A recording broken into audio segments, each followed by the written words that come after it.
गजपति जिलार गारबंध आरोग्य स्वास्थ्य केन्द्र में विपर्यस्त हो पड़ी स्वास्थ्य सेवार वंचित होथिबार बाध्य होई रास्ता को ओह्लाइछन्ति शह शह अंचलवासी।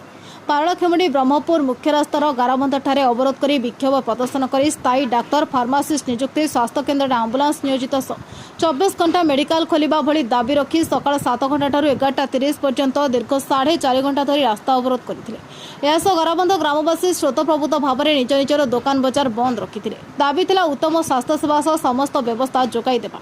हेले दीर्घ 8 मास लाई दाबी करि आसुथिले मध्य प्रशासन विभाग कर्णपात करुनथिबारु शेषरे बाध्य होई रास्ता अवरोध करथिले। फल पारलाखेमुंडी ब्रह्मपुर राज्य राजपथर उभय पार्श्वर शह शह गाड़ी मोटर अटकी रही यात्री मैंने नाई नथिबा असुविधार सम्मुखीन होते।